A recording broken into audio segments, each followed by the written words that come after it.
আজকের এই ভিডিওতে উচ্চ মাধ্যমিক পরীক্ষার ভূগোলের সাজেশন সম্পর্কে আলোচনা করব। পরীক্ষায় যে প্রশ্নগুলো বেশি ইম্পর্টেন্ট সেগুলো সম্পর্কে আলোচনা করব, দেখতে থাকো। প্রথমে প্রাকৃতিক ভূগোলে যে অধ্যায়গুলো রয়েছে সেগুলো পরপর অধ্যায় অনুযায়ী প্রশ্নগুলো আমি তোমাদের বলে দেবো। এখানে যে প্রশ্নগুলো থাকবে প্রত্যেকটি প্রশ্ন কিন্তু ভালো করে পড়বে, কারণ তোমাদের প্রত্যেকটি অধ্যায়ে অনেক প্রশ্ন আছে, সেগুলো থেকে বেছে বেছে কিছু ইম্পর্টেন্ট প্রশ্ন আমি এখানে দিচ্ছি, অবশ্যই ভালো করে পড়বে। প্রথম অধ্যায় রয়েছে বহির্জাত প্রক্রিয়া ও সংশ্লিষ্ট ভূমিরূপ। এখান থেকে দেখবে প্রশ্নগুলোর পাশে পাশে মার্কস দেওয়া আছে। এখানে 3+2 মানে এখানে দুটো প্রশ্ন আছে, প্রথমটির মান 3 আর দ্বিতীয়টির মান 2। বিভিন্ন প্রকার প্রবাল প্রাচীরের পরিচয় দাও। আর্টিজীয় কূপ কীভাবে গঠিত হয়? রিয়া উপকূল ও ফিয়র্ড উপকূলের মধ্যে পার্থক্য লেখো, ভৌমজলের বিভিন্ন উৎসগুলি লেখো। অর্থাৎ রিয়া উপকূল ও ফিয়র্ড উপকূলের মধ্যে পার্থক্য 3-এ, আর ভৌমজলের বিভিন্ন উৎসগুলির মধ্যে উৎসগুলি হলো 2 নম্বরে। ঠিক আছে। 3 দাগে রয়েছে কাস্ট অঞ্চলের ভৌমজলের ক্ষয়কার্যের ফলে গঠিত ভূমিরূপগুলির চিত্রসহ বিবরণ দাও। 5 নম্বর। বিনাশকারী ও গঠনকারী তরঙ্গ বলতে কি বোঝো? 2 নম্বর।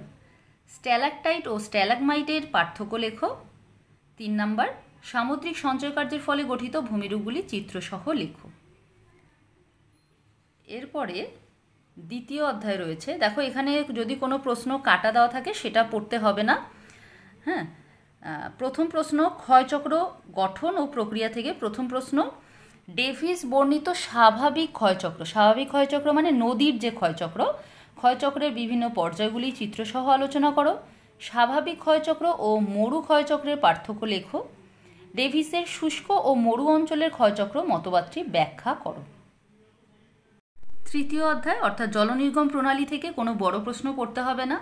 চতুর্থ অধ্যায় মৃত্তিকা থেকে দ্বিতীয় প্রশ্নটি পড়তে হবে না, কাটা দিয়েছি। প্রথম আছে মৃত্তিকা পরিলেখ এর চিত্রসহ বর্ণনা দাও। 5 নম্বর।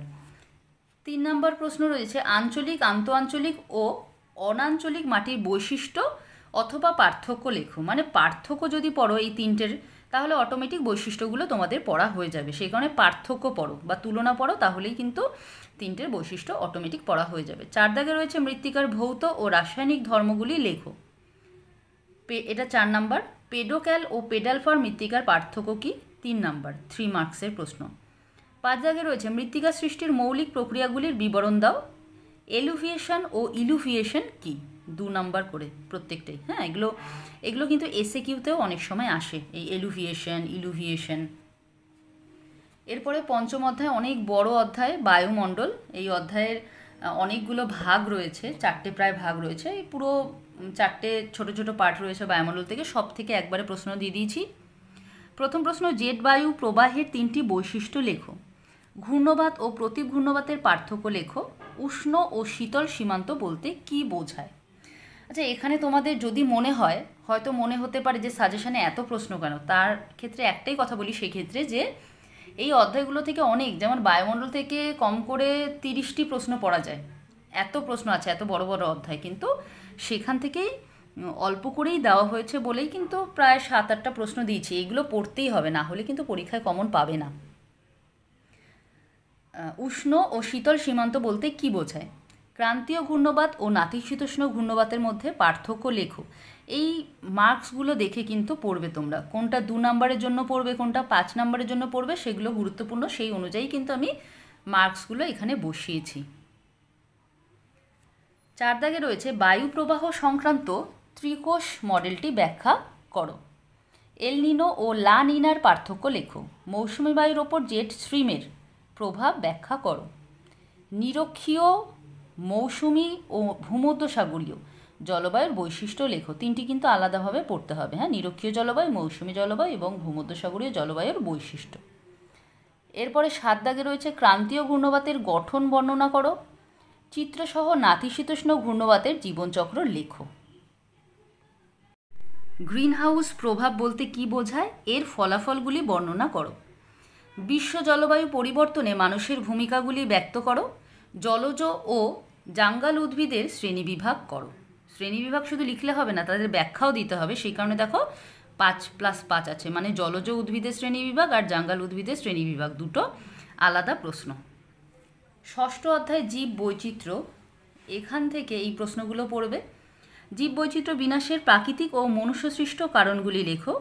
ক্রান্তীয় অঞ্চলে সর্বাধিক জীববৈচিত্র্য দেখা যায় কেন? জীববৈচিত্র্য সংরক্ষণের গুরুত্ব বা প্রয়োজনীয়তা উল্লেখ করো। জীববৈচিত্র্যের শ্রেণীবিভাগ করো। জাতীয় উদ্যান ও অভয়ারণ্যের পার্থক্য লেখো।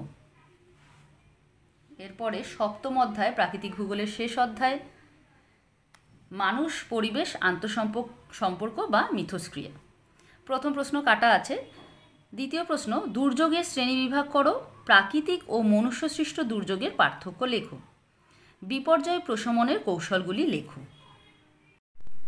এবার অর্থনৈতিক ভূগোলে এসে গেছি। অর্থনৈতিক ভূগোলের প্রথম অধ্যায় রয়েছে অর্থনৈতিক কার্যাবলী, কৃষিকাজ। এখান থেকে এই প্রশ্নগুলো খুব ইম্পর্টেন্ট। আমেরিকা যুক্তরাষ্ট্র গম উৎপাদনে উন্নত কেন? নীল বিপ্লব কী? আবারও বলছি, এই ডান দিকে মার্কস রয়েছে, কত মার্কসের প্রশ্ন সেই অনুযায়ী কিন্তু তোমরা উত্তরগুলো তৈরি করবে।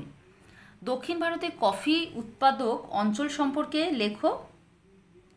শ্রীলঙ্কার নারকেল চাষের উন্নতির কারণ লেখো। কৃষিতে ব্যবহৃত আধুনিক উপাদানগুলি কি কি? বাংলাদেশ পাট উৎপাদনে উন্নত কেন? সবুজ বিপ্লবের 3টি সুফল ও 3টি কুফল লেখো।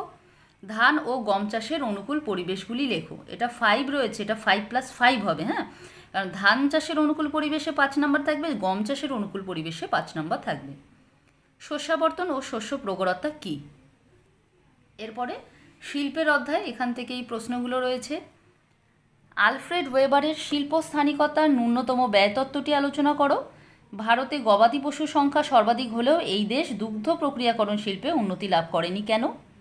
মার্কিন যুক্তরাষ্ট্রের নিউ ইংল্যান্ড অঞ্চলে কার্পাস বয়ন শিল্পের ক্রমাবনতির কারণ কি? বাংলাদেশ পাট শিল্পে উন্নত কেন? 3 দাগে রয়েছে ওয়েবার ও অগাস্ট লসের তত্ত্বের পার্থক্য লেখো। কানাডা কাগজ শিল্পে উন্নত কেন? 4 দাগে রয়েছে মধ্য ও পূর্ব ভারতে লৌহ ইস্পাত শিল্পের কেন্দ্রীভবনের কারণ কি? কানাডার কাগজ শিল্পে উন্নতির কারণগুলি লেখো। মালয়েশিয়া রাবার শিল্পে উন্নত কেন? পশ্চিম ভারতে কার্পাস বয়ন শিল্পের কেন্দ্রীভবনের কারণগুলি লেখো। এরপরে অর্থনৈতিক ক্রিয়াকলাপ রয়েছে। তৃতীয়, চতুর্থ ও পঞ্চম স্তরের অর্থনৈতিক ক্রিয়াকলাপের অধ্যায় থেকে পড়তে হবে। অর্থনৈতিক কার্যাবলী শ্রেণীবিভাগ করো। কোয়াটার্নারি ও কুইনারি অর্থনৈতিক কার্যাবলীর মধ্যে পার্থক্য লেখো। আধুনিক যোগাযোগ ব্যবস্থার মাধ্যমগুলো কি কি? এই অধ্যায় থেকে বেশি বড় প্রশ্ন আসে না, তবুও এই দুটো পড়বে। এরপরে রয়েছে জনসংখ্যা ও জনবসতির অধ্যায়। এখান থেকে ইম্পর্টেন্ট প্রশ্নগুলি হলো, গোষ্ঠীবদ্ধ জনবসতি গড়ে ওঠার অনুকূল পরিবেশ বর্ণনা করো। পরিব্রাজনের পুশ ও পুল ফ্যাক্টর বলতে কি বোঝায়?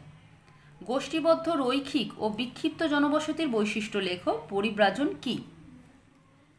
এরপরে 3 নম্বর প্রশ্ন, জনসংখ্যা বিবর্তন মডেলটি লেখো। দ্বৈত শহর ও গ্লোবাল সিটি কি? 4 দাগে রয়েছে জনঘনত্ব ও মানুষ জমি অনুপাতের পার্থক্য লেখো। জনাকীর্ণতা ও জনস্বল্পতার সংজ্ঞা দাও। ভারতে নগরায়নের সমস্যা কি? পরের প্রশ্নটা কিন্তু এই নগরায়নের সমস্যা 5 নম্বরের বড় প্রশ্ন, হ্যাঁ। এরপরে একদম শেষ অধ্যায়, আঞ্চলিক অর্থনৈতিক উন্নয়ন, শেষ অধ্যায় একদম। এখান থেকে প্রথম প্রশ্ন, হলদিয়া বন্দর গড়ে তোলার কারণ কি? ব্যাঙ্গালোরকে ভারতের সিলিকন ভ্যালি বলা হয় কেন? ব্যাঙ্গালোরে ইলেকট্রনিক্স শিল্পের উন্নতির কারণগুলি লেখো। বৃহৎ পরিকল্পনা অঞ্চল বলতে কি বোঝায়? আর 4 দাগে রয়েছে, দেখো প্রথম প্রশ্নটা পড়তে হবে না, এটা পড়তে হবে, পরিকল্পনা অঞ্চল গড়ে তোলার 2টি উদ্দেশ্য লেখো। তাহলে এই হলো তোমাদের উচ্চ মাধ্যমিক পরীক্ষার ভূগোলের সাজেশন। প্রশ্নগুলো ভালো করে বুঝে নিও এবং উত্তরগুলো তৈরি করে নিও। আর এই ভিডিও থেকে যদি কোনো প্রশ্ন থাকে অবশ্যই আমাকে কমেন্ট করে জানিও। আজকের জন্য এখানেই শেষ করছি। খুব তাড়াতাড়ি তোমাদের প্রয়োজনীয় আরও অনেক ভিডিও নিয়ে আসতে চলেছি।